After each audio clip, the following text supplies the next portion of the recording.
Bon, bah, écoutez, bonjour. Je vous rappelle d'abord, merci d'être ici. Je vous rappelle d'abord que l'article dont il est question est sous embargo jusqu'à mercredi soir. Donc rien ne doit sortir dans la presse avant demain soir, après 17 h. Faute de quoi l'article dans Nature ne serait plus dans Nature. On mettra dans Archive. On aura du mal la prochaine fois. Après 19 h. 19 h. Voilà, c'est encore pire que. Donc,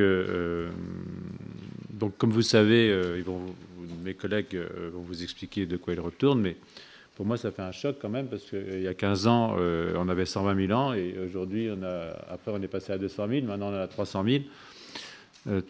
J'espère que ça va s'arrêter là.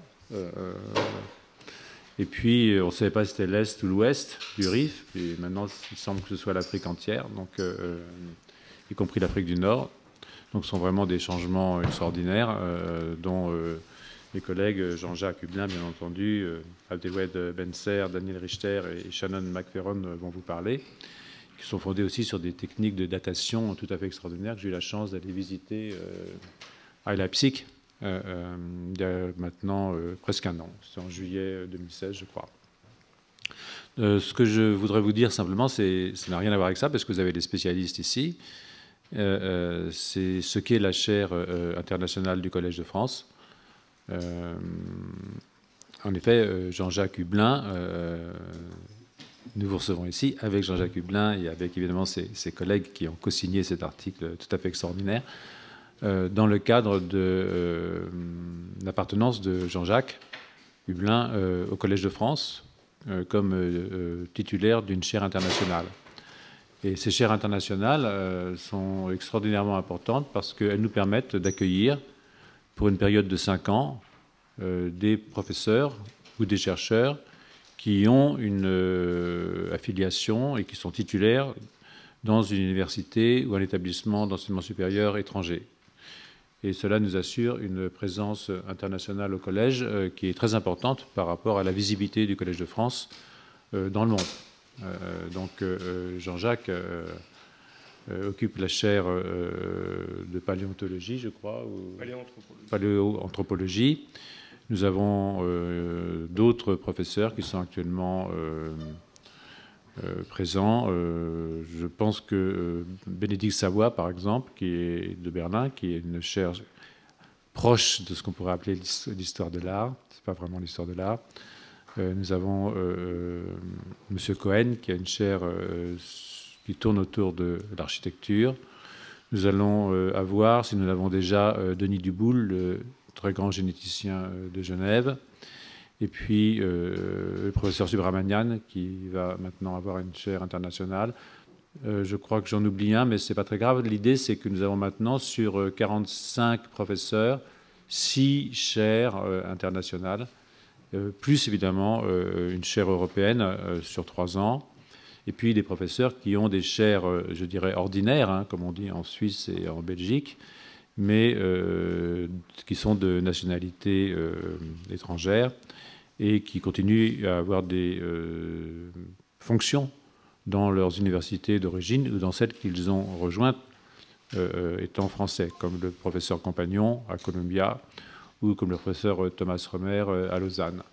Donc ça, pour vous dire que le Collège de France, bien qu'il s'appelle de France, est aussi un collège qui a une visibilité internationale à laquelle nous tenons et à laquelle nous allons travailler et continuer de travailler autant qu'il nous est possible.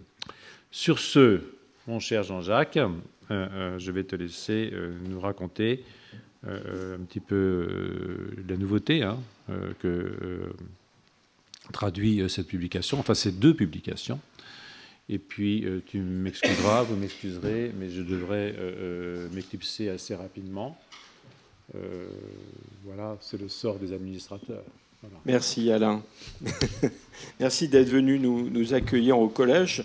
Avant de commencer une brève présentation donc, de ces 2 papiers qui vont sortir dans Nature jeudi, accompagné d'un 3e article qui est un News and Views de notre collègue Chris Stringer de Londres.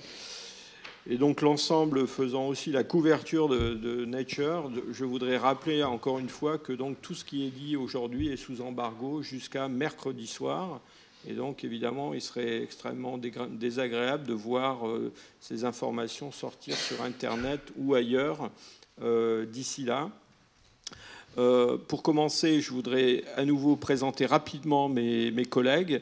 Et tout d'abord, mon collègue, le professeur Abdelwahed Benser, qui vient de Rabat et qui appartient à l'INSAP, qui est l'Institut marocain qui s'occupe d'archéologie et de patrimoine. Et puis mes collègues Daniel Richter, qui est là-bas et qui est le premier auteur d'un des deux articles, celui qui porte sur l'archéologie et la datation du site, et mon collègue Shannon McFerron, qui est aussi un membre de mon équipe à Leipzig et qui est, lui, un spécialiste d'archéologie et de lithique.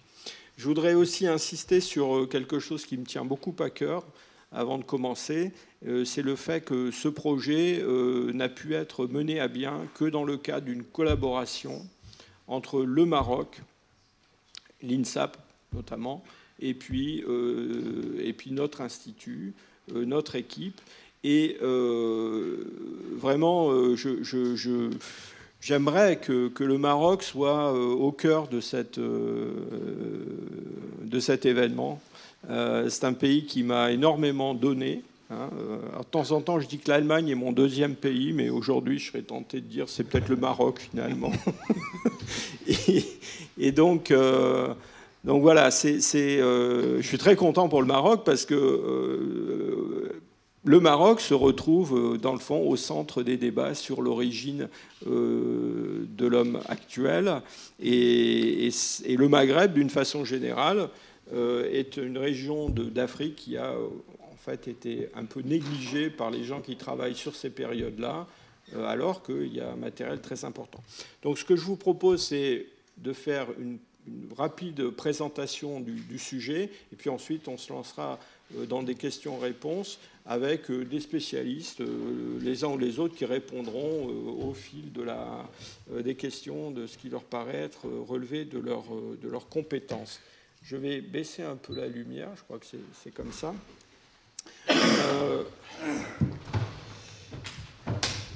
Il y a aujourd'hui sur Terre une seule espèce humaine. Nous sommes tous des membres de cette espèce, et où que nous allions sur Terre, nous trouvons des hommes qui sont des hommes très très semblables à nous, avec des différences qui sont des différences littéralement cosmétiques, de surface. Si on se déplace dans le temps de 200 ou 300 000 ans, eh bien, la situation est très très différente. Donc voilà notre espèce Homo sapiens qui existe toujours aujourd'hui. Et vous voyez de nombreuses lignées qui ont existé dans le passé et qui ne sont plus présentes sur Terre.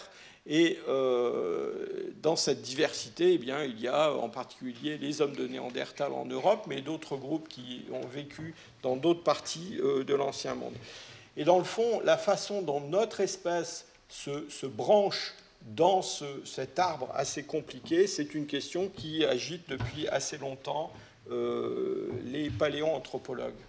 Ce qui est intéressant dans cet arbre, où on voit ces différentes branches qui évoluent au cours des derniers 300 ou 400 000 ans, eh bien, c'est que ces différents groupes humains, et en particulier les hommes de Néandertal et les Homo sapiens, notre espèce, eh bien, ont tous été engagés dans une évolution un petit peu parallèle pour acquérir un cerveau de plus en plus grand, de plus en plus performant, et on reviendra peut-être sur cette question au cours des questions-réponses, mais dans le fond, la grande histoire de cette évolution au cours des derniers 300 000 ans, 400 000 ans, c'est la complexification du cerveau dans ces différentes lignées, avec des processus différents qui font que les produits finaux, par exemple les néandertaliens les plus récents ou les hommes actuels, eh bien, ont des cerveaux assez différents.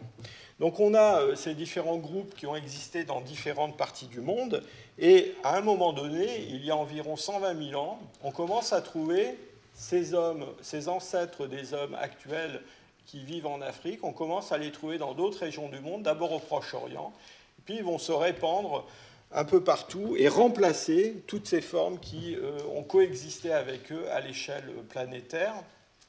Ces hommes modernes sont vraiment des hommes tout à fait remarquables à différents points de vue. Ils vont coloniser absolument tous les milieux.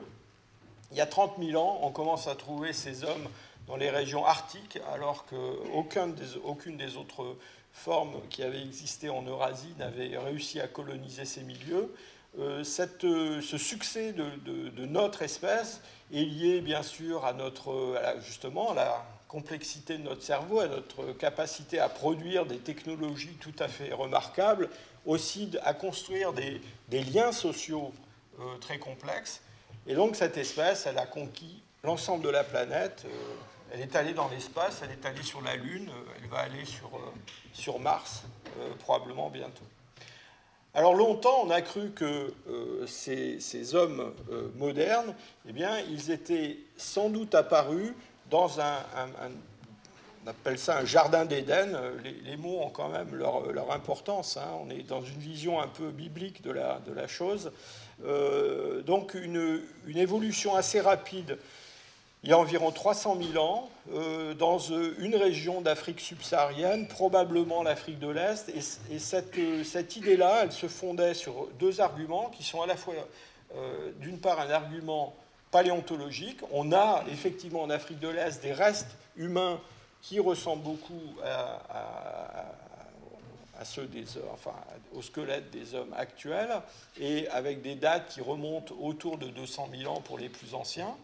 Et puis des arguments d'ordre génétique aussi, avec une date de coalescence, c'est-à-dire d'origine, si je peux dire, de tous les hommes actuels autour de 200 000 ans. Alors cet argument génétique, il est en train d'être revu. On m'a envoyé ce matin un article qui va apparaître bientôt, qui recule cette date de coalescence probablement au-delà de 260 000 ans. Donc vous voyez qu'on est déjà en train de réviser la copie. Mais il faut aussi se rendre compte que, dans le fond, ces dates que les paléontologues proposent, ces points d'origine, dépendent en grande partie, en fait, d'une part, évidemment, du matériel fossile qu'on connaît, mais surtout des lacunes dans la documentation fossile. Et donc, pour dire les choses de façon un peu brutale, on n'avait pas grand-chose au-delà de 200 000 ans, donc on avait placé un point de départ à 200 000 ans. Alors, pour rentrer dans le vif du sujet de ces deux articles qui vont paraître, je voudrais vous emmener au Maroc, dans une région qui est située entre Marrakech et la côte atlantique.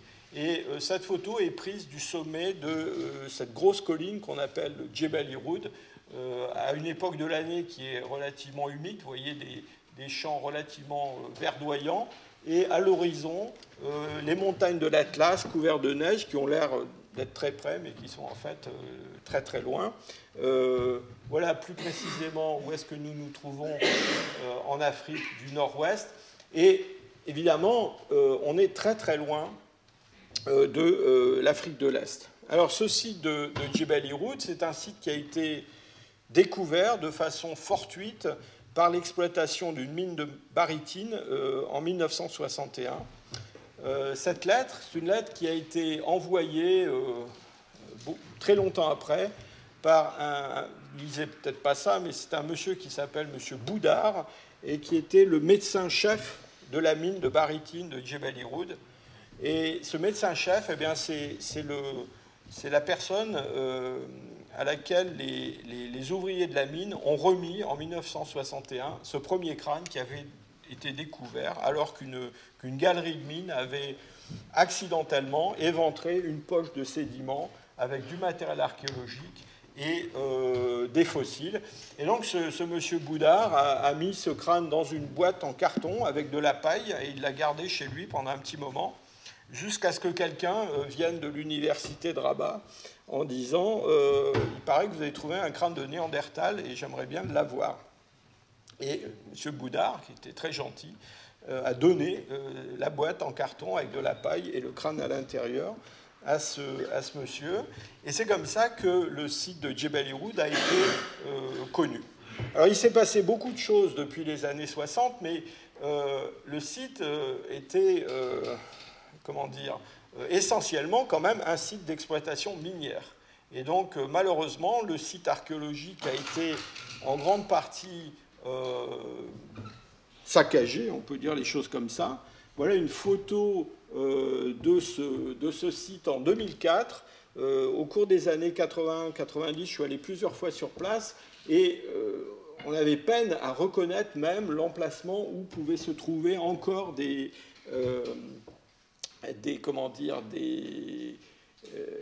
niveaux archéologiques en place. Pendant très longtemps, j'en ai parlé avec mes collègues marocains, savoir comment on pourrait reprendre cette étude de Djebel Irhoud. C'est seulement à partir de 2004 que, dans le fond, on a trouvé les moyens, je dirais, financiers d'enlever à peu près 200 mètres cubes de blocs et de déblais qui étaient dans cette espèce de carrière à ciel ouvert, et pour pouvoir commencer notre étude du site. Encore une fois, une étude qui a été menée en parallèle, enfin en collaboration avec les collègues marocains de l'INSAP et puis des chercheurs du Max Planck et des chercheurs d'autres institutions scientifiques. Alors on a eu énormément de chance parce que d'abord il restait des niveaux archéologiques, à peu près 3 mètres de dépôt, et on a eu de la chance pour 2 raisons. D'abord, ces hommes qui vivaient à Djebel Irhoud ont fait une utilisation très intensive du feu, et à cause de cela, ils ont brûlé, alors brûlé accidentellement, hein, ils ont brûlé énormément d'éclats de silex. Alors ça peut paraître complètement anodin comme accident, mais pour nous c'est une chance parce que ces silex brûlés, c'est la possibilité d'établir une datation avec une méthode qu'on appelle la thermoluminescence, et peut-être mon collègue Daniel Richter, qui est un spécialiste, vous dira tout à l'heure quelques mots sur cette méthode. On a pu, grâce à la thermoluminescence et grâce aussi à une autre méthode qu'on appelle la méthode de résonance de spin électronique, on a pu établir une datation pour les niveaux dont viennent les restes humains de Djebel Irhoud autour de 300 000 ans. Alors vous disiez qu'on a eu de la chance, on a eu de la chance 2 fois à cause de cette possibilité de datation, et puis aussi parce que très vite on a trouvé de nouveaux restes humains et on s'est rendu compte qu'il y avait à la base du gisement une couche qui était littéralement un lit de restes humains, qui correspondait probablement à un épisode particulier au cours du dépôt, avec l'accumulation des restes de au moins 5 individus, dont certains vestiges sont sur la table ici, du moins des moulages, 3 adultes et 2 non-adultes, un enfant et un adolescent. Alors, on n'a pas le temps maintenant de faire la visite, si je peux dire, de tous ces restes, mais grâce à ces travaux qui ont été menés, donc, surtout à partir de 2007 dans le site, eh bien, on a fait passer le nombre de restes humains connus dans le site de 6 à 22, avec des découvertes de spécimens tout à fait remarquables, comme cette face humaine qui appartient à ce crâne, cette mandibule adulte qui est très très bien conservée, probablement la plus belle mandibule d'Homo sapiens primitif pour toute l'Afrique. Je vous laisse voir cette reconstitution en 3 dimensions de ce fossile qui est tout à fait exceptionnel, avec une denture très très bien conservée. Et alors, sur ce matériel, du matériel ancien et puis du matériel nouveau, eh bien, on a pu analyser un certain nombre de caractères et découvrir, en particulier dans la denture, des caractères qui rapprochent ces hommes des hommes actuels ou des formes plus anciennes de l'homme moderne. Alors, ce qui est tout à fait remarquable dans ce matériel de Djebel Irhoud, c'est qu'on a, comme je vous le disais, des caractères qui rapprochent ces hommes des hommes actuels et qui sont donc établis de façon très très précoce. Par exemple, les caractères de la face.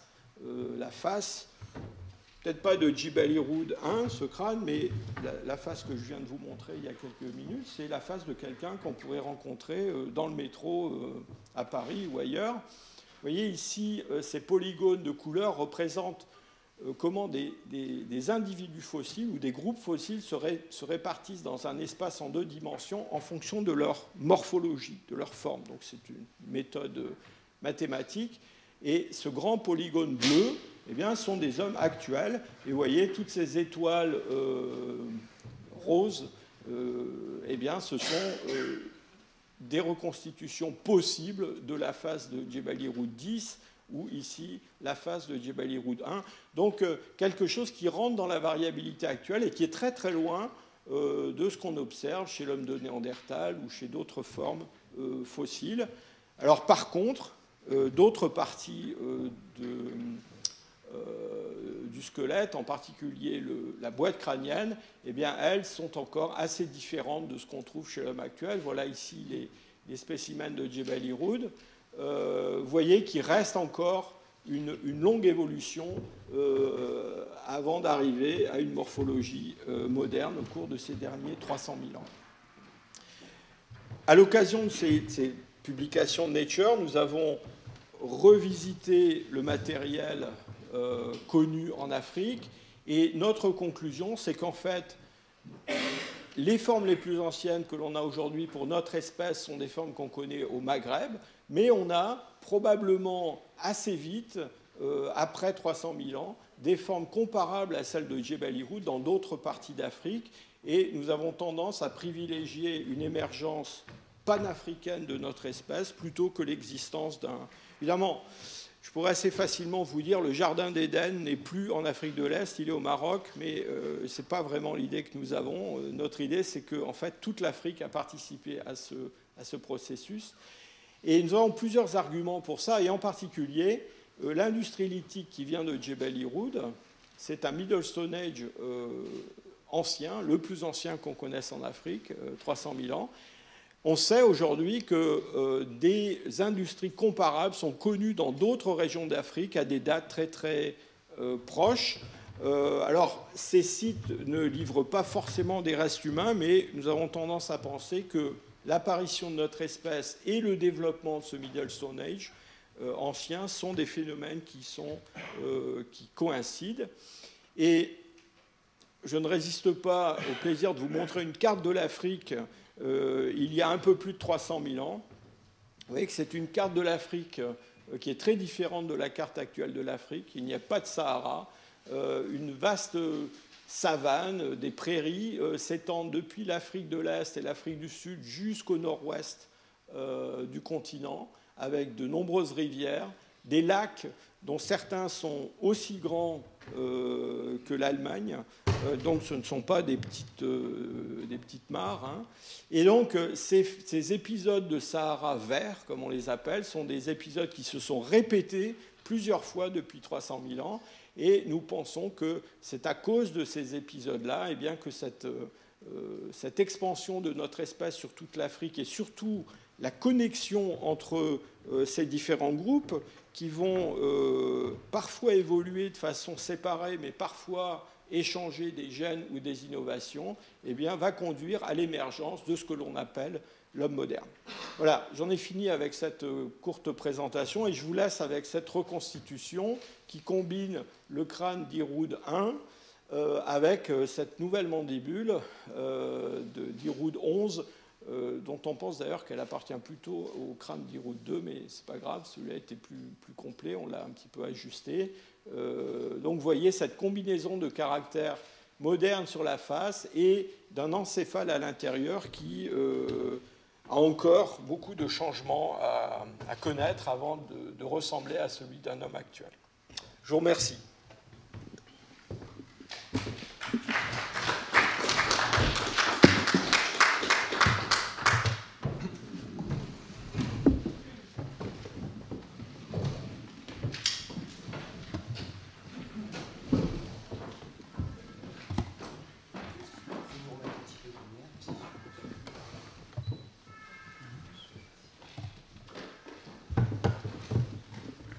Un, deux.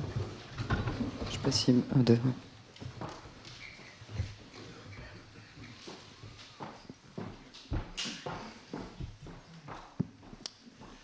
Palab Ghosh from BBC News.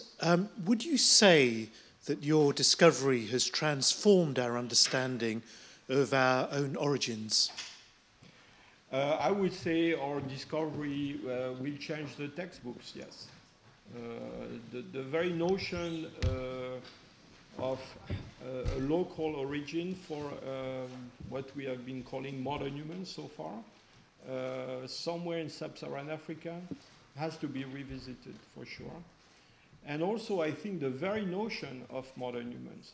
So I think the idea that at some point in the past there was the rapid emergence of something looking like you and I think is wrong. And in fact, what we see today is a more gradual process with, and a complex process of evolution with different parts of the anatomy evolving at different rates over a long period of time. So we would not call the Jebeli Wood specimens modern humans. We call them early Homo sapiens because they are clearly related to our lineage, to our species by many features, but they are not really like us. Just as a follow-up, could you explain the similarities and differences to our own? Because they look pretty similar. Well, I put this cast here just to show you how, for example, a Neanderthal and one of the humans from Yehud are different.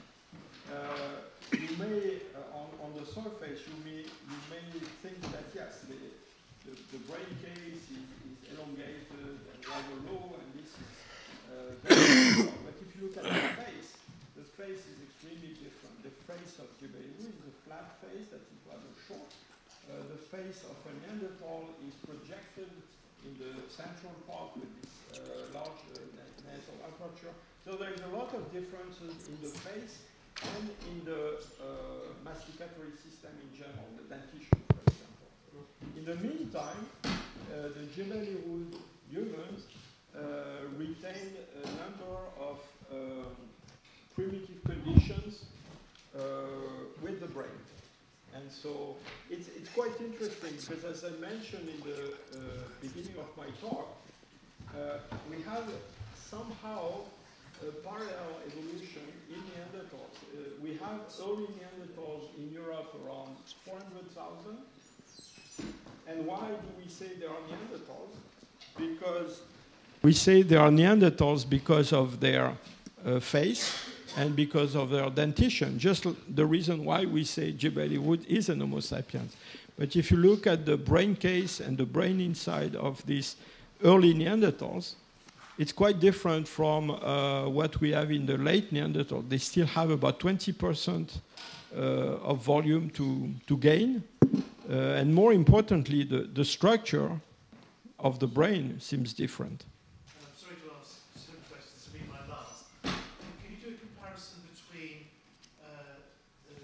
your find and the modern human? What's the similarities and differences? So here, this series is Jebeli Wood, 300,000 years ago, Jebel Kafze in Israel, 100,000 years ago, and this is the skull of Cro-Magnon. There are little changes with the face. We stay with this face that is a retracted face under the neurocranium, but even a child would see that there is a lot of changes with the brain. So the brain becomes bigger, more elevated, more globular. We see, for example, parts of the brain like the cerebellum growing in this series. So what I would like to emphasize is that along this series, I could add many other skulls. It's difficult to detect a breaking point where you could say, now we have the modern humans. I think this is a main challenge for many paleoanthropologists today, because I think they will have probably to give up with this convenient denomination of modern humans versus archaic Homo sapiens. I think this distinction is mostly resulting from the gaps in the fossil record.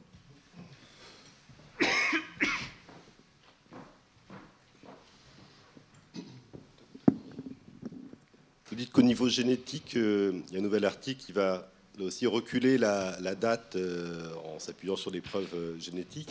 Il reste, vous disiez 260 000 ans, donc il reste quand même un gap. On est sur cette question, justement, savoir la différence entre vraiment Homo sapiens et Homo sapiens archaïques. On est vraiment sur la même ligne.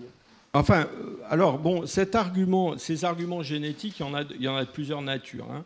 Alors, un des arguments génétiques qui a souvent été utilisé, c'est ce qu'on appelle la date de coalescence. C'est-à-dire qu'on prend tous les hommes actuels et on essaie de déterminer dans le temps quand est-ce que tous ces hommes ont un ancêtre commun.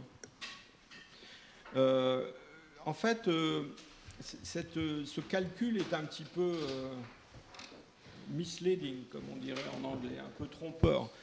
Pourquoi ? Eh bien parce que si vous faites la même opération pour l'homme de Néandertal, que vous prenez tous les génomes d'hommes de Néandertal que l'on connaît à 40 000 ans ou 50 000 ans, eh bien leur date de coalescence, elle est vers 120 000.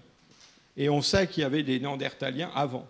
Et pourquoi on a ce phénomène ? Eh bien simplement parce qu'il y a de nombreuses lignées, des familles, des individus qui n'ont pas de descendance dans les périodes les plus récentes.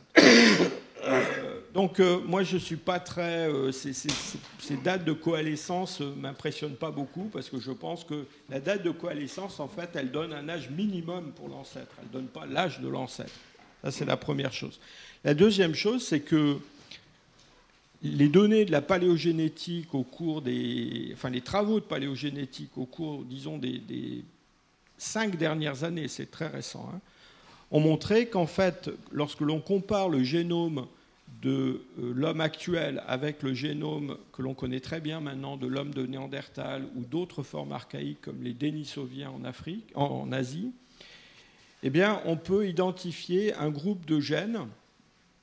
On a identifié 87, je ne me battrai pas sur le chiffre précis parce que je pense que ça va changer encore, mais on a un groupe de gènes qui est présent chez tous les hommes actuels. C'est-à-dire que tous les hommes actuels ont la même version de ce gène. Et cette version est différente de ce qu'on a chez les Néandertaliens et les hommes modernes.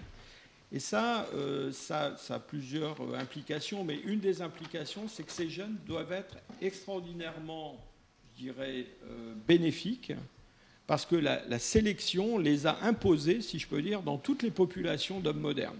D'accord ?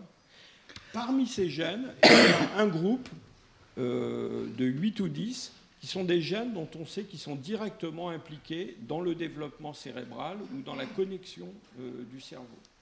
Et donc, l'image qui se dégage de ces données paléogénétiques, c'est que probablement dans notre lignée, mais aussi dans la lignée des Néandertaliens et des hommes modernes, et des Denisoviens, eh bien, il s'est accumulé une série de mutations au cours du temps qui affectent justement la structure du cerveau, son mode de fonctionnement. Et je pense qu'il y a peu de chances que toutes ces mutations soient apparues en même temps, au même endroit. Donc c'est probablement quelque chose qui court sur plusieurs centaines de milliers d'années. Et ces changements de morphologie que l'on a sont très certainement le résultat de cette accumulation de mutations sur une période de temps assez longue, en tout cas dans notre lignée africaine. Oui, Jean-Christophe Battera pour France Télévisions. Vous disiez entre les primitifs néandertaliens et les derniers, il y avait 20% de gains de volume. Entre celui de Jebel Irhoud et Cro-Magnon, vous estimez à combien la différence? Et cette différence, elle se traduit comment en termes comportementaux, en capacité d'action, en capacité cognitive? Alors, Jebel Irhoud est déjà dans la variabilité actuelle en termes de taille du cerveau. Hein. Maintenant, c'est vrai que Cro-Magnon ou des formes d'hommes modernes du Paléolithique supérieur peuvent avoir des très très grands cerveaux. Donc il y a une petite augmentation en taille. Mais surtout, ce que je voudrais souligner, c'est que dans le fond, c'est moins la taille que la forme et probablement aussi le mode de développement du cerveau qui a changé. Donc on sait par exemple que Jebel Irhoud a un relativement grand cerveau, mais avec par exemple un cervelet qui est en proportion nettement plus petit que le vôtre ou le mien. Hein. Et donc on a des changements dans cette structuration du cerveau. Évidemment, on n'a pas le cerveau lui-même, donc on aimerait bien connaître des choses sur justement la connectivité. Et ça, je pense que l'information viendra plutôt de la de la génétique. Alors maintenant, en termes de comportement, là, c'est vraiment très très difficile de répondre à ça. Ce sont des hommes qui ont des comportements très complexes, qui sont des chasseurs-cueilleurs, qui exploitent leur environnement, qui sont tout à fait bien adaptés. Sur le plan, je dirais, technologique, il y a un débat permanent avec les archéologues en particulier pour savoir si, dans le fond, les changements que l'on observe sont des changements qui sont liés à des capacités ou si c'est simplement une accumulation d'innovations historiques. Jules César n'avait pas de Mercedes parce que la Mercedes n'avait pas été inventée encore, mais il aurait pu en avoir une si la marque avait existé. Donc, ce n'est pas une question de capacité. Donc, le problème, c'est de savoir, quand on remonte dans un passé de plus en plus lointain, si on a affaire à des différences de capacité cognitive ou simplement le fait que eh bien, ces gens-là sont nés trop tôt pour connaître un certain nombre d'inventions, d'innovations. Cela étant dit, je voudrais insister sur un fait, c'est que quand même, le matériel archéologique nous donne une image assez partielle des comportements humains et de leur complexité. Et en particulier, il y a un domaine qu'on a beaucoup de mal à étudier, qui est celui des relations sociales, des relations entre individus, de tout ce qui relève de même de l'affectivité, de l'émotion, de choses comme ça, qui sont une part importante de notre complexité cognitive d'homme moderne. Oui. Bonjour, Yann Verdeau, Les Échos. D'abord, une précision, je n'ai pas bien compris sur ce groupe de gènes, 87 gènes, vous dites on le retrouve chez tous les hommes actuels. Oui. Il était présent dans toutes les lignées, à la fois hommes de Denisova, Néandertal, etc. Non. Le gène, il existe chez l'homme de Néandertal, mais il existe avec une version différente. D'accord ? Donc la version moderne, comme on la trouve chez tous les hommes actuels, il n'y a pas 36 solutions. Soit elle était présente chez tout le monde, disons tous les hommes modernes, avant la sortie d'Afrique, et donc ceux qui sont sortis d'Afrique vont exporter ça. Ou alors, si elle n'était pas présente, eh bien, elle s'est plus tard, mais c'est moins probable, répandue sous l'effet d'une sélection positive de cette version de ces gènes-là. Mais ce qui est important quand même à retenir, je crois, c'est qu'il faut bien comprendre que l'évolution, ça ne s'arrête pas. C'est-à-dire que l'idée qu'on a comme ça l'émergence d'un homme moderne comme nous, à un point du passé, et qu'à partir de ce moment-là, il ne se passe plus rien, c'est une idée fausse. En fait, il a continué à se passer des changements évolutifs, y compris au cours des derniers millénaires. Alors, pas forcément sur le cerveau, mais sur d'autres aspects du génome. Alors, merci pour cette précision. J'avais une question par ailleurs. Vous avez dit en conclusion, je pourrais vous dire que finalement le jardin d'Éden, c'est le Maroc et non pas l'Afrique de l'Est comme on le pensait, mais ce n'est pas notre conclusion. Pourquoi ? Parce que, il semblerait quand même que les fossiles les plus anciens retrouvés l'été dans ce site au Maroc et que par la suite, ça ait sémé différents endroits d'Afrique. Oui, mais enfin, je ne sais pas si vous vous souvenez de cette carte que je vous ai montrée avec des sites du Middle Stone Age. Je vais essayer de la retrouver. Voilà. Vous voyez qu'il y a quand même beaucoup d'endroits en Afrique où on n'a rien. Et donc, en fait, notre documentation archéologique, paléontologique, elle est extrêmement biaisée. C'est pas parce que sur cette carte, il y a toute l'Afrique de l'Ouest, le Sahel, l'Afrique équatoriale ne présente aucun site qu'il n'y avait personne. Et donc, je pense que déduire d'une documentation aussi partielle l'idée qu'on a attrapé l'endroit où ça s'est passé, c'est quand même assez audacieux comme démarche intellectuelle. Et donc, notre idée, c'est qu'en fait, très certainement avant 300 000, c'est-à-dire avant Djebel Irhoud, on a déjà une dispersion des ancêtres de notre espèce sur l'ensemble du continent africain. Alors, évidemment, quand on remonte dans le passé, au-delà de 300 000 ans, 350 000 ans, oui, c'est possible qu'il y ait un point d'origine quelque part, mais bien malin qui pourrait, à partir de ces informations-là, déduire où se trouve ce point d'origine. Monsieur Hublin, s'il vous plaît. Oui. Non, ici. Oui. Olivier Oiseau du magazine Science et Vie Junior.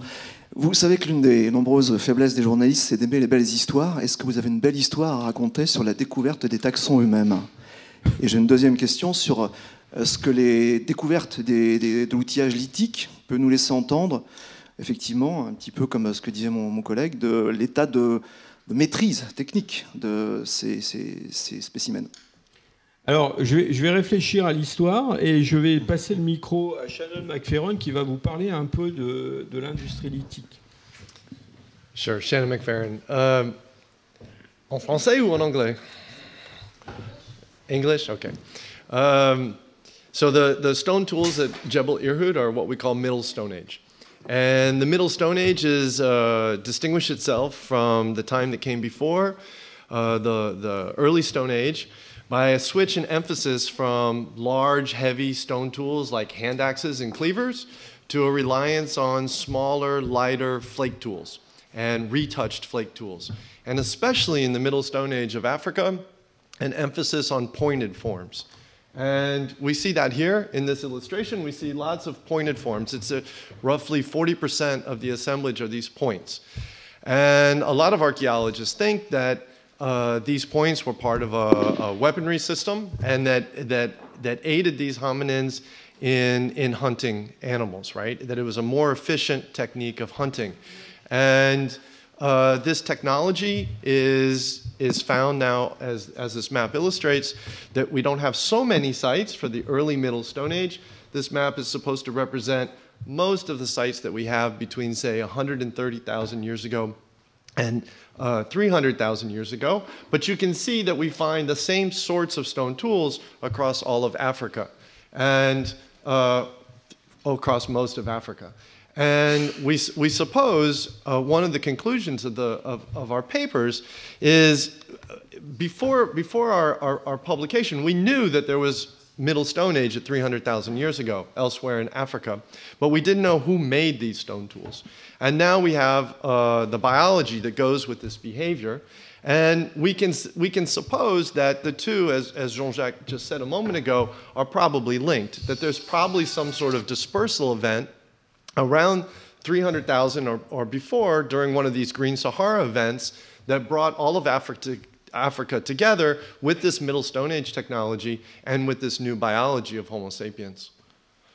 Oui, quelque chose que je pourrais peut-être ajouter sur ce que Shannon vient d'expliquer, c'est que ce Middle Stone Age qu'on associe à l'espèce Homo sapiens, c'est un Middle Stone Age qui va continuer à évoluer pendant les 200 ou 300 000 ans qui suivent. Et c'est une période, c'est une étape, si je peux dire, de l'évolution comportementale des hommes qui est tout à fait fascinante parce que, dans le fond, on vous a expliqué que notre idée, c'est que les hommes modernes, c'est-à-dire anatomiquement modernes, eh bien, ils émergent un peu partout en Afrique pendant cette longue période de temps, dans un processus qui est un processus d'accrétion, de mutation qui apparaissent dans différents endroits, mais qui finalement se répandent partout. Et on a quelque chose d'assez comparable avec le comportement. C'est-à-dire qu'on va voir apparaître dans le Middle Stone Age des choses que certains ont appelées le comportement, la modernité comportementale. C'est un terme qui est très, très, j'allais dire, discuté, débattu. Tas de gens réprouvent complètement cette terminologie. Mais ce qui est vrai, c'est qu'on voit des innovations se produire qui sont des innovations que l'on considère comme liées vraiment à notre espèce. On a, par exemple, vous avez sûrement entendu parler de ces découvertes en Afrique du Sud, dans le site de Blombos, de gravures géométriques très anciennes ou d'objets de parure qui sont faits avec des coquillages d'un groupe particulier de gastéropodes qu'on appelle des Nassarius.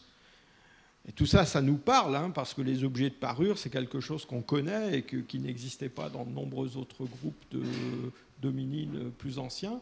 Eh bien, ces objets de parure fabriqués avec des Nassarius qu'on connaît il y a 80 000 ans en Afrique du Sud, eh on a les mêmes au Maroc à la même époque et même un petit peu avant.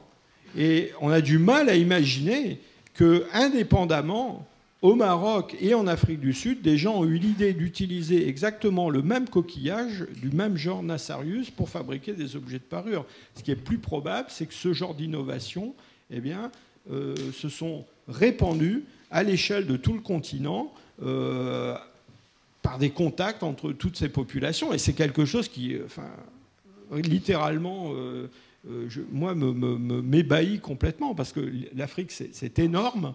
Et imaginez ces contacts à l'échelle transcontinentale il y a 100 000 ans ou 200 000 ans, c'est quelque chose qui, je pense, qu'on n'a pas vraiment envisagé jusqu'à présent.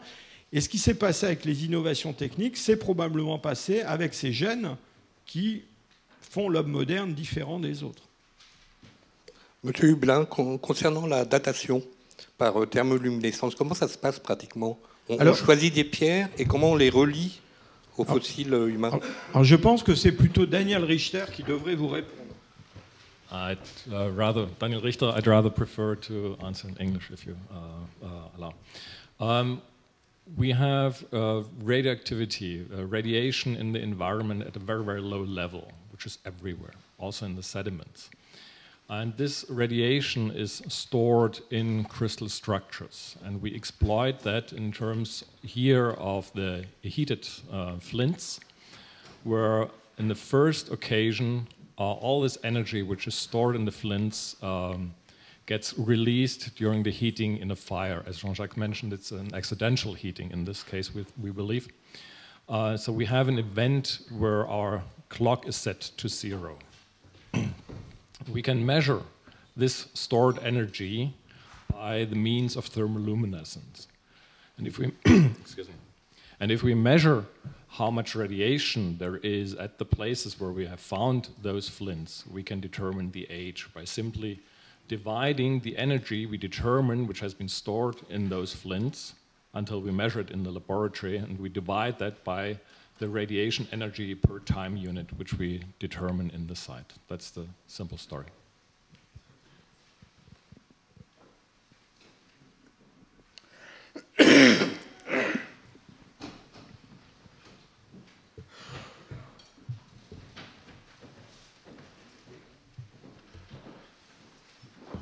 Oui, allez-y.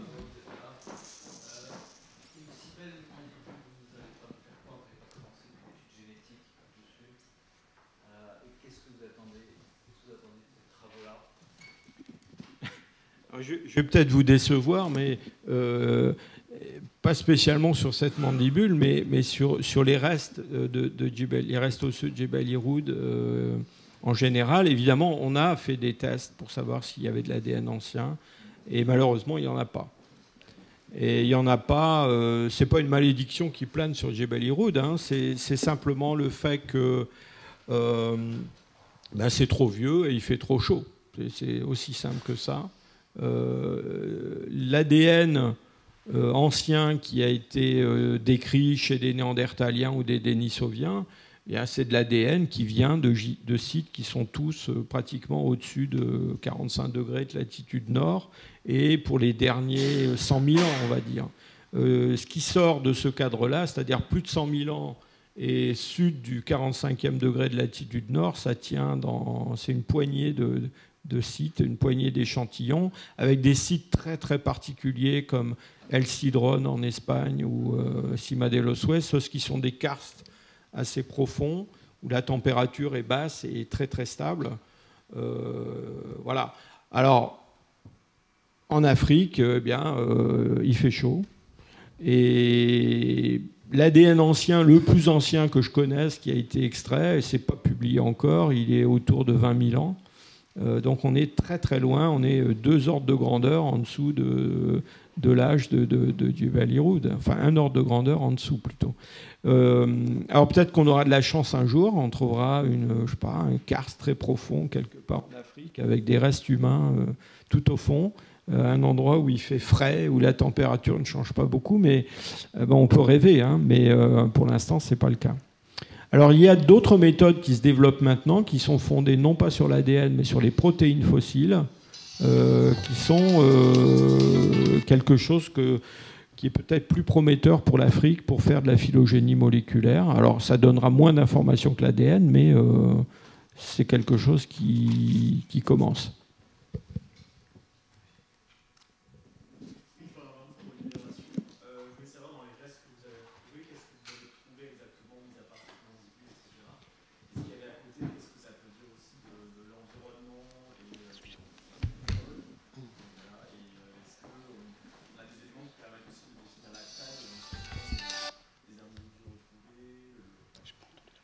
Alors, les restes qui ont été découverts, que nous on a découverts, est-ce qu'on peut déduire de leur environnement et aussi de leur taille, de choses comme ça? Alors, en termes de conservation, l'état physique des fossiles qu'on a découverts sont dans un excellent état de conservation. En termes d'environnement, l'environnement, pour leur développement, etc., c'est un développement qui est respectable et qui augure d'un développement assez important et assez réussi. Pour la partie, disons, en termes de, comment dirais-je, de position. Excusez-moi, je crois que, enfin, si j'ai bien compris moi-même la question, mais il y avait deux questions en fait. Hein. Il y avait d'abord le fait que, en termes de restes humains, donc on a parlé de 5 individus, donc il y avait une partie de ce matériel qui avait déjà été découvert, souvent de façon fortuite en fait, hein, dans le passé. Donc 6 spécimens, donc on est passé de 6 à 22. Ce matériel, on a beaucoup parlé de crâne, de mandibules, de choses comme ça. On a moins parlé, mais il y a du matériel post-crânien, enfin, donc des restes de bassins, de vertèbres, de bras, de jambes, de fémurs, de choses comme ça. Ça, c'est pour ce qui est conservé. La taille des individus, c'est un peu difficile, avec ce qu'on a comme matériel, de dire des choses très définitives là-dessus.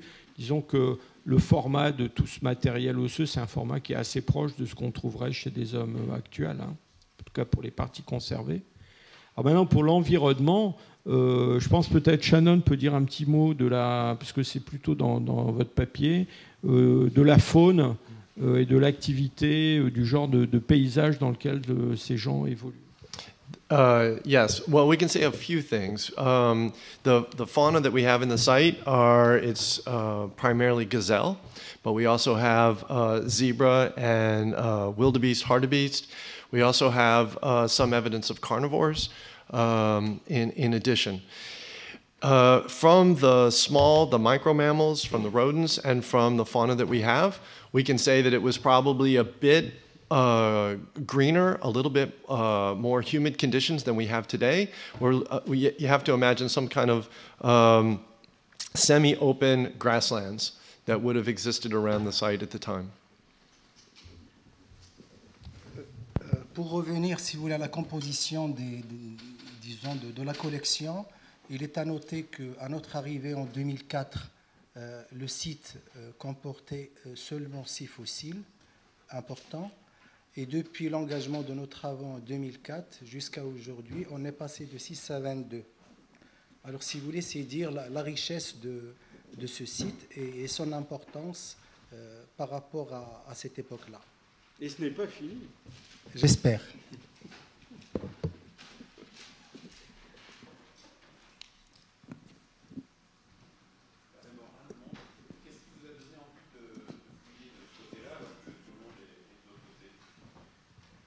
Alors, moi j'ai un lien particulier avec Jebel Irhoud et ça va peut-être un peu répondre à votre question à propos de l'histoire. D'abord, pour moi, de travailler en Afrique du Nord, c'est pas indifférent. Hein. Je suis né en Afrique du Nord et pas au Maroc, ailleurs, mais j'ai dû quitter la région quand j'étais enfant dans des conditions qui étaient un petit peu tragiques, on va dire. Et c'est vrai que pour moi, je suis très heureux de retourner travailler au Maroc. Bon, je retrouve des odeurs, des ambiances, des lumières qui sont des bons souvenirs. Et donc, c'est un peu paradoxal, hein, le fait que j'ai passé la plus grande partie de ma carrière à travailler en Europe, puisque j'avais été exilé en Europe sur l'évolution des Néandertaliens, l'origine des Néandertaliens. Enfin, c'est des groupes éminemment européens. Et voilà, donc finalement, c'est le retour au Maghreb, si je peux dire, avec je ne voudrais pas dire que c'est le point final de ma carrière quand même, hein. Mais bon, voilà, c'est un point d'exclamation sur on va dire la seconde partie de ma carrière avec Djebel Irhoud.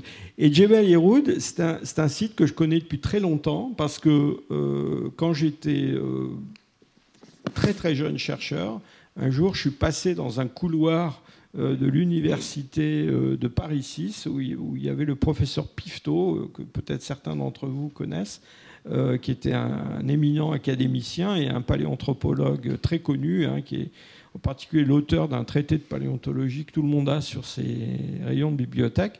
Et donc, le professeur Pifto, qui était déjà en retraite, sort de son bureau et me voit passer là avec Bernard van der Merch et me dit « Est-ce que vous seriez intéressé par l'étude d'un petit fossile humain dont, en gros, il ne savait pas trop quoi faire ?» Et il m'a donné cette mandibule, qui est la mandibule d'enfant d'Irhoud III. Et je crois que c'est le premier fossile humain sur lequel j'ai écrit un papier en 1981. Et donc, depuis cette époque, je me suis intéressé aux fossiles de Djebel Irhoud. Et ce que je voudrais dire, c'est que la raison pour laquelle on s'intéressait, pas seulement moi, mais d'autres, à Djebel Irhoud, la raison pour laquelle on s'intéressait autant à Djebel Irhoud, c'est que, dans le fond, il y avait, si je peux dire, un mystère Djebel Irhoud, en quelque sorte. C'est-à-dire que ces fossiles, certains très spectaculaires, hein, comme le crâne de Djebel Irhoud I, c'était des fossiles qui ne collaient pas dans l'image qu'on se faisait de l'évolution humaine en Afrique. Pourquoi ? Eh bien parce qu'ils présentaient une combinaison de caractères à la fois très archaïques et en même temps de caractères qui les rapprochaient de l'homme moderne, à une date qui ne faisait pas sens. Hein. Je vous rappelle quand même qu'on a... Les premières estimations de l'âge de Djebel Irhoud, c'était 40 000 ans. Hein, donc c'était vraiment très très récent. Et donc les collègues proposaient des hypothèses assez extravagantes pour, dans le fond, comprendre ce qu'était Djebel Irhoud. C'est comme ça qu'on a imaginé que ça pouvait être des Néandertaliens africains. On a proposé aussi la possibilité que ce soit des hybrides de Néandertaliens et d'hommes modernes, des choses comme ça.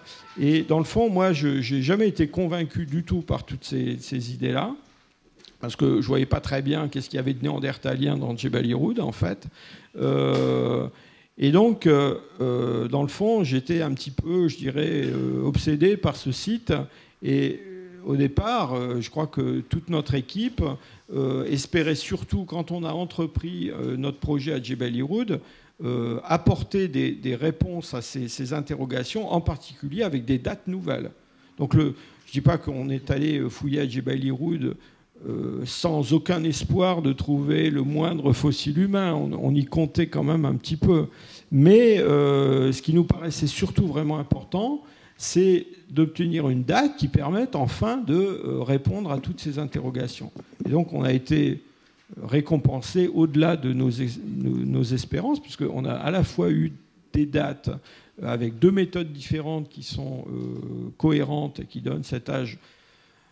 Enfin, vous savez, quand Daniel nous a donné les premières dates, ça a été un gros waouh, hein. On a été tous incroyablement secoués, hein, je dois dire, parce que c'était même au-delà de ce qu'on imaginait. Hein. Et puis en même temps, on a eu cette chance extraordinaire de tomber sur ce niveau avec ces restes humains, et au fil des années d'en recueillir presque à chaque fois, quoi.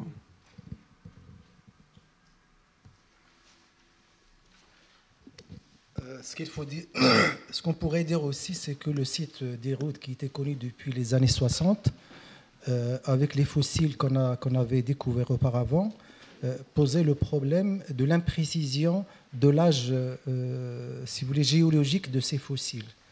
Et l'avantage du programme qu'on a engagé depuis 2004, c'est qu'il a pu apporter des réponses, si vous voulez, en ayant les moyens de faire les datations nécessaires.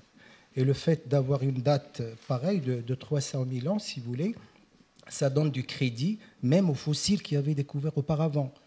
et ça couvre l'ensemble de la collection. Et c'est un avantage, je dirais, inouï. C'est peut-être pas évident pour vous tous, mais en fait, pour cette partie de l'histoire de l'humanité, la préhistoire de l'humanité, en fait, en Afrique, on a assez peu de sites pour lesquels on est à la fois de l'archéologie, une stratigraphie, des datations et des restes humains qui se trouvent tout ça réuni dans un site. Hein. Vous savez, les fossiles que je vous ai montrés un petit peu rapidement des Lié Springs au Kenya ou de Florisbad en Afrique du Sud ou d'autres fossiles comme ceux de Domo Kibish ou d'autres, eh bien, dans le fond, souvent, ces découvertes ont posé problème, bien parce que il y avait, par exemple, il manquait un contexte archéologique. Les pièces avaient été recueillies lors de prospection en surface, et ensuite on s'était donné beaucoup de mal pour essayer de les dater ou de les rattacher à des ensembles archéologiques avec plus ou moins de succès.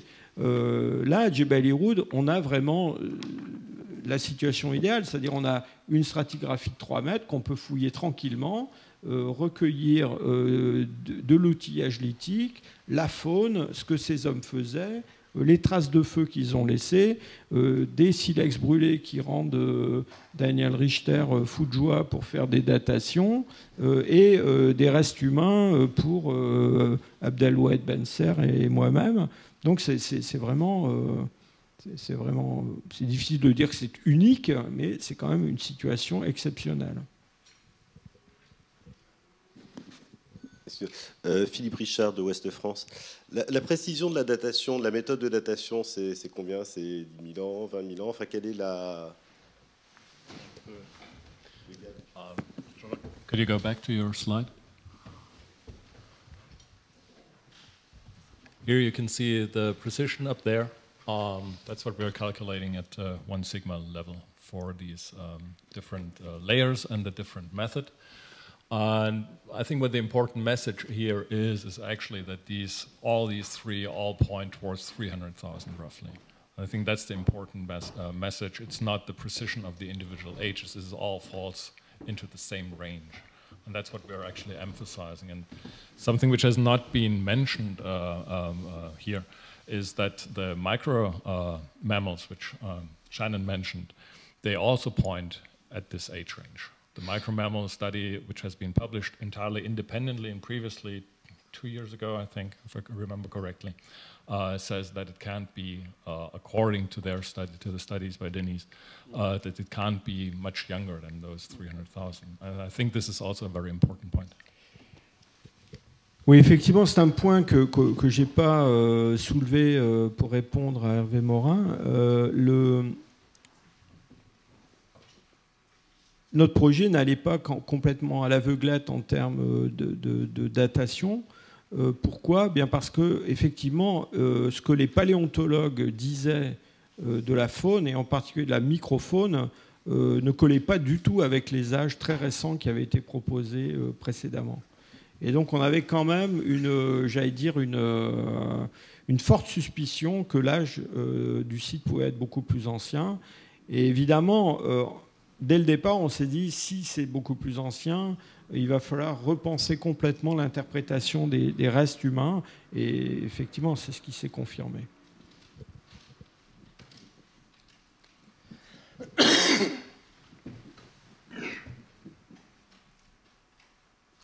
D'autres questions? J'ai plein de questions, mais je ne peux pas... Ben vas-y. Alors d'abord, as-tu fait quelques rapports avec les fossiles de Sylvia Bergman? Alors oui, ça c'est une question très intéressante parce qu'on n'a pas beaucoup... Oui, oui. Non, mais on n'en a pas parlé, mais le Maroc... c'est une région qui est très riche en fait en restes humains, et en particulier il y a des restes humains qui sont dans la région de Rabat, Casablanca, qui sont trouvés dans des contextes complètement différents soit des dépôts qui sont des dépôts géologiques, en fait, avec des dunes cimentées, des karstes qui sont à l'intérieur, et qui sont des fossiles qui sont plutôt plus anciens que Jebel Irhoud, c'est-à-dire des choses qui s'échelonnent entre, disons, au moins un demi-million d'années ou un peu plus, et puis 300 000 ans. Et puis des découvertes qui sont faites en grotte sur le littoral atlantique, qui là sont des choses plus récentes, qui sont plutôt autour de, disons, de 100 000 ans, on va dire, les choses comme ça, de ce qu'on appelle la terrien. Alors les restes qui viennent de grottes attériennes du littoral, on a tendance aujourd'hui à les revisiter, à les réinterpréter comme des formes d'hommes modernes anciens, en fait, hein, des choses qui ressemblent pas mal à ce qu'on a au Proche-Orient avec Kafzé, Skoul, des choses comme ça. Donc il y a une réévaluation vers vers le plus ancien de ces restes. Alors pour les restes, Sidi Abderrahmane, Carrière Thomas, Salé, etc., je pense qu'on a longtemps considéré ces restes comme des formes qui sont des formes appartenant à des espèces plus anciennes, plus archaïques, soit des Homo erectus, soit ce qu'on appelle parfois des Homo heidelbergensis. Je pense qu'il y a certaines de ces pièces qui sont peut-être à repenser et à inclure dans le matériel d'Homo sapiens ancien. Je pense en particulier à une pièce qui vient de Rabat, hein, Rabat Kébibat.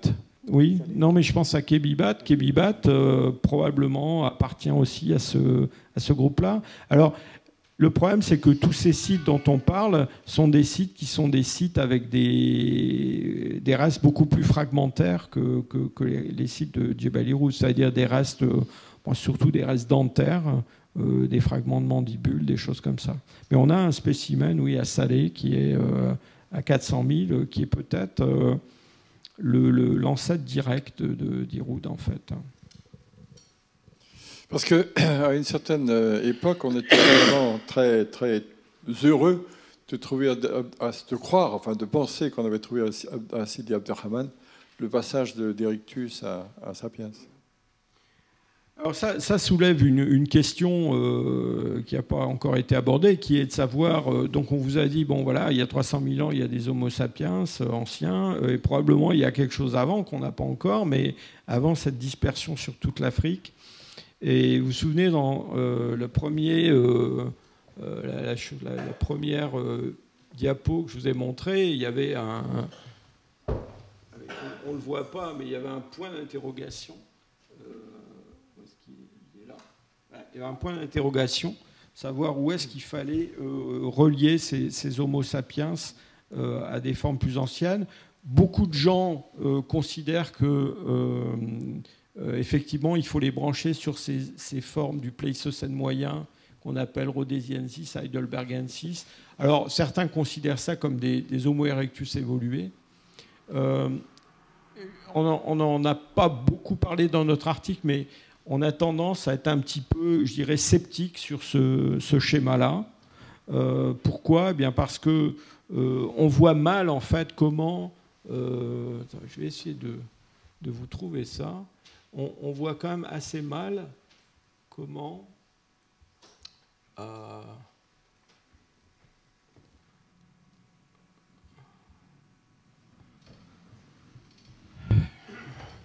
voilà, on a ici Homo erectus, alors des choses très très anciennes, hein. Là on est au-delà du million d'années, hein, million et demi d'années. Ici on a les hommes modernes.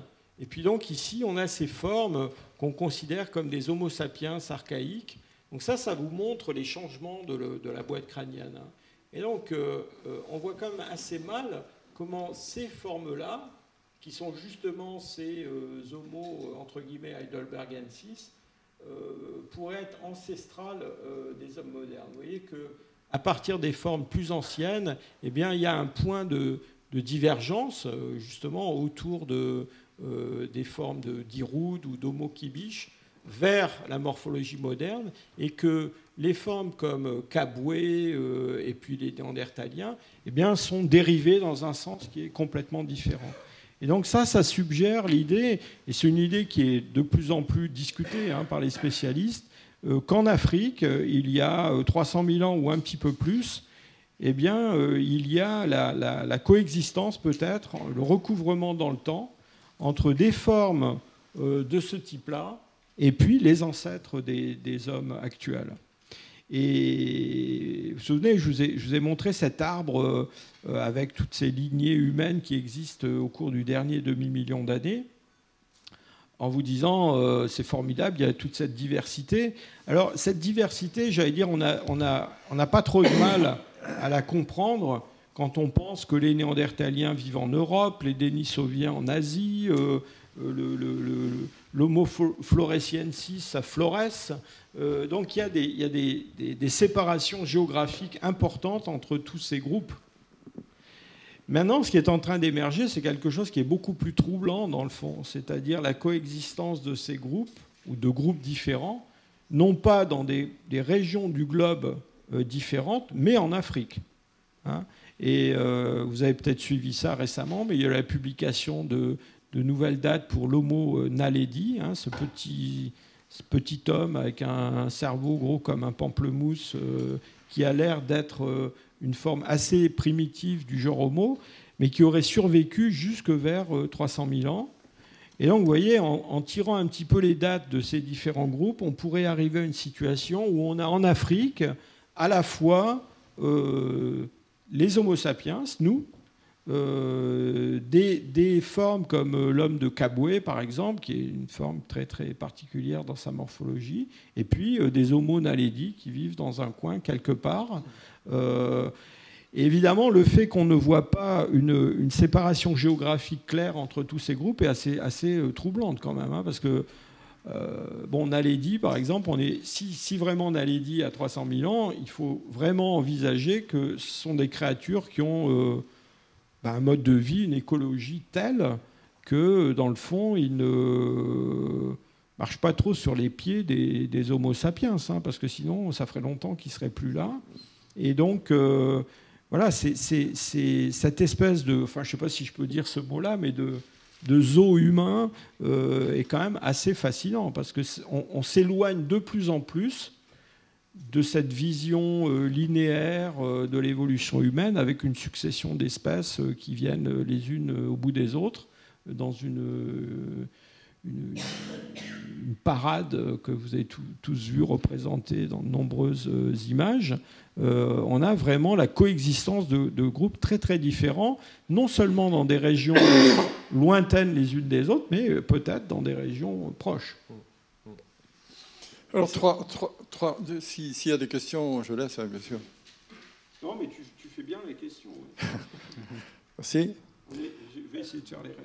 Oui, donc trois choses. D'abord, sur le plan philosophique, c'est vachement important d'avoir un Homo sapiens à côté d'un Homo naledi qui grimpe et qui a une petite tête. Il y a un paléoracisme en puissance, là, quand même. C'est impressionnant, c'est impressionnant.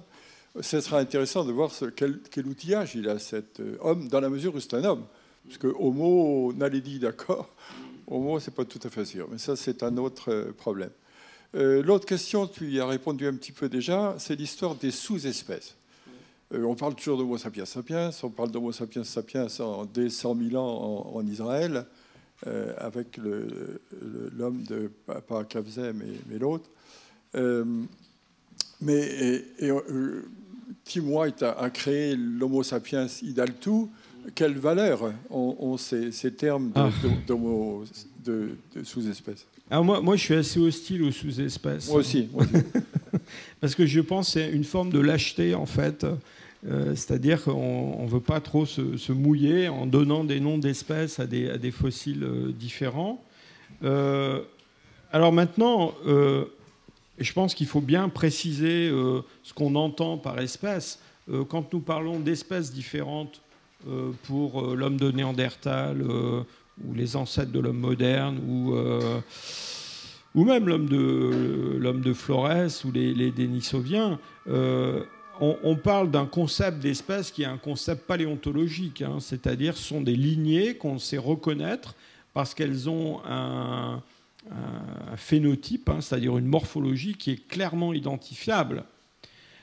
Alors, maintenant, évidemment, est-ce que ça correspond au concept de l'espèce biologique tel qu'il est défendu par certains généticiens? Ben, la réponse est évidemment non.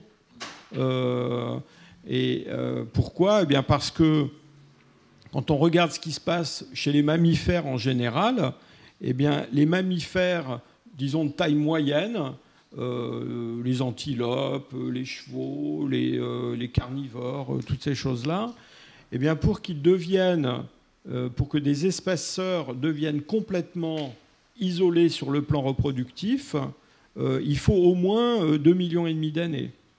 Hein, et on connaît des exemples d'espèces qui se sont séparées il y a 5 millions d'années et qui sont encore capables de produire des hybrides. Donc, vous voyez, si on suit ce raisonnement-là, ça veut dire que toutes les formes humaines dont je parle depuis 1 heure, potentiellement, peuvent se reproduire entre elles.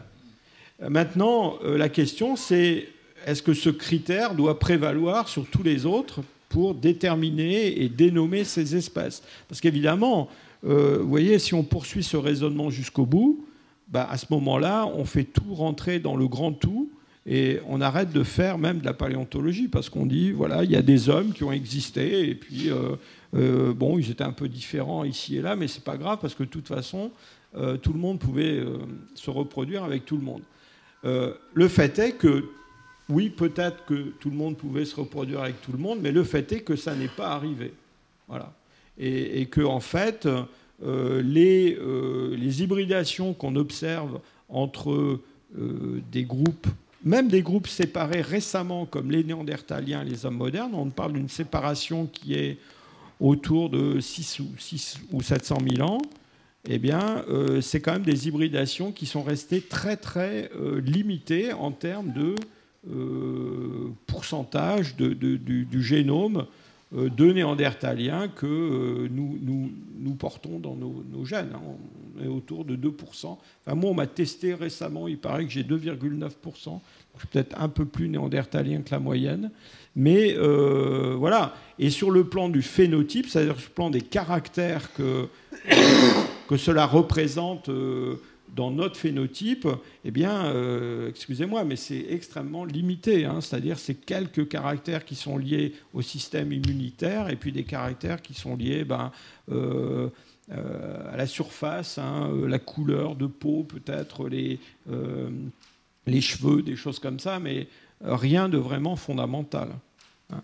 Donc, vous savez, on a vécu très longtemps sur cette idée que le critère absolu pour déterminer ce qu'était une espèce, c'était la communauté de reproduction.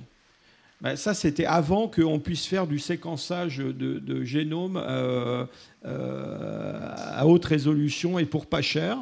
Parce que depuis qu'on a commencé à faire ça, c'est l'horreur. Parce qu'on se rend compte que toutes les espèces qu'on connaissait jusqu'à présent et sur lesquelles tout le monde dormait tranquille, eh bien, toutes ces espèces se sont hybridées à un moment dans le passé. Donc, les éléphants, les chevaux, les macaques, les babouins, les baleines, absolument tous les mammifères que l'on connaît à la surface de la Terre aujourd'hui et que l'on a identifié comme des espèces, je ne sais pas, l'ours polaire et puis l'ours brun, eh bien, ces sacrés ours n'ont pas arrêté de faire crac-crac quand ils étaient... Alors, souvent quand ils étaient un peu obligés quand même, hein, c'est-à-dire, vous savez, c'est l'histoire d'être tout seul sur une île déserte avec...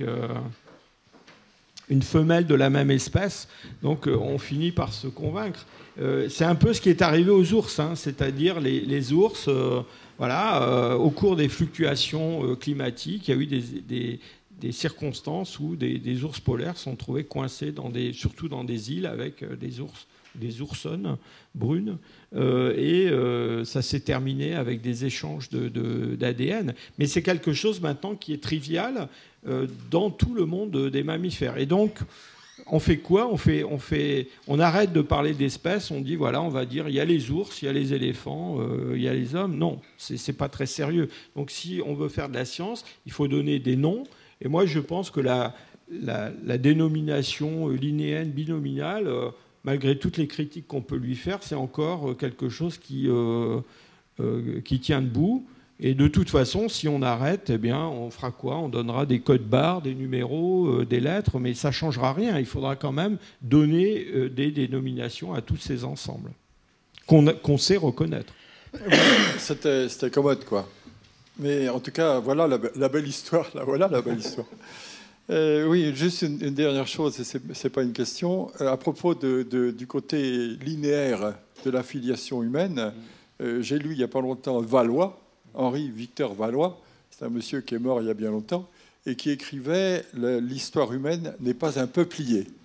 Je trouvais ça très joli, c'est-à-dire que lui, déjà, avec seulement quelques fossiles humains, c'est de celui qui a décrit l'homme de Rabat, d'ailleurs, le premier fossile humain du Maroc. Lui, déjà, avait cette idée de branches multiples, et c'est donc une vieille histoire. Merci. Merci. Bon, bah, écoutez, si on n'a pas d'autres questions, on va peut-être pouvoir clore avec cette conférence de presse. Merci d'être venu et merci pour votre intérêt pour les Homo sapiens archaïques et les hommes de Djebel Irhoud.